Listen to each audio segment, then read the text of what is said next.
Hi everyone, my name is Suzanne and I'm a Chinese metaphysics master in Hong Kong. Today I'm going to talk about activations in Feng Shui. There's a lot of misconceptions about what an activation actually is, how you activate a particular energy, and what Feng Shui activations are. Now, most people are familiar with water and aquariums, so there's a lot of talk about, okay, well, just put an aquarium somewhere or a table fountain, and the energies will be triggered or feng shui will be activated. That's not necessarily true, although water is one of the key activators. So I'm going to be talking about 4 specific activation methods. The first one, let's talk about the water first.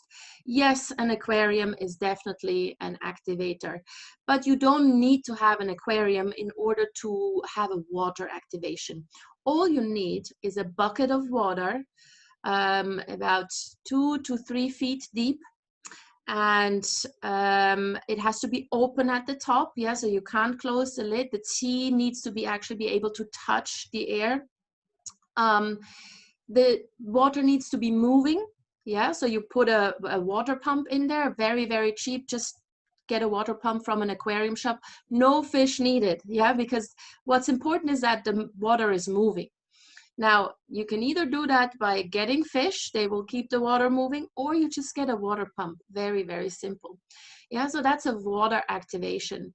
And once you put the water there, you just leave it as prescribed by your Feng Shui consultant, either long-term, or if you use the so-called acupuncture method, then just for 2 to 3 weeks. So water is a good activator. The second method you can use for specific energies to be triggered is fire.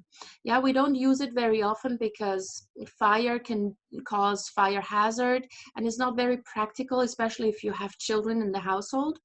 But if you're not a big fan of the water activation, then you can use fire. So usually just 1 candle, 1 or 2 candles, and then you need to leave the candle burning for at least 4 to 5 hours every day. Yeah, that is key. It's not quite as powerful as the water activation, but in some instances, it may be more practical or easier for you to do. The third activation is using a fan. Now, the fan is like a standing fan, you know, that just blows the air around and keeps the qi moving. The standing fan is not very effective, and it will take some time until the effects are being visible or felt. And you need to keep the fan running for a minimum of 6 to 8 hours every single day. What's also important is that the fan is directed in such a way that it doesn't face a wall, because otherwise you're not really moving the qi within the room. So the fan needs to face an open area and ensure that the air in the room is being moved. And finally, the fourth method is by just putting a nail into the wall. The water and the nail methods are the most powerful ones. The nail method really only requires you to take 1 nail and then hammer it into a wall. Yeah, the specific area where you need to do this is something that is prescribed by your Feng Shui master. So don't just start putting nails into walls where you don't need it, or you may even trigger negative energies. That would be very bad. But if you don't want to use a water activation, if you don't think fire activation is practical for you, then 1 nail into the wall is sufficient. All that needs to be done is chipping the wall. So you can actually, put the nail into the wall and then take it back out. That's fine. It doesn't need to stay there. It's not the nail itself. It's the actual chipping of the wall. As long as the wall is chipped, the energy will be triggered. Yeah, and this one, together with the water, is the most efficient way of activating a Feng Shui energy. So all 4 energies or all 4 activations are possible. I wouldn't do all of them at the same time. Yeah, pick one that is best for you, that kind of works and that is easiest to implement.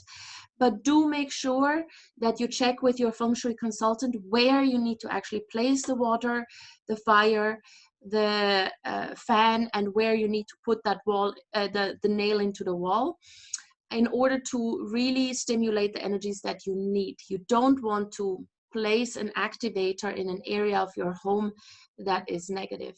So those are the 4 things you can do in terms of activation. It's not only just water. So there's other methods as well that are somewhat effective or equally as effective, so you do have some choice. If you're still not sure, or if you would just like to know where the energies are this year that you would like to stimulate and trigger and activate for a smoother life, better relationships, less arguments, and of course career help, do get in touch with me. All my contact information is down below in the notes.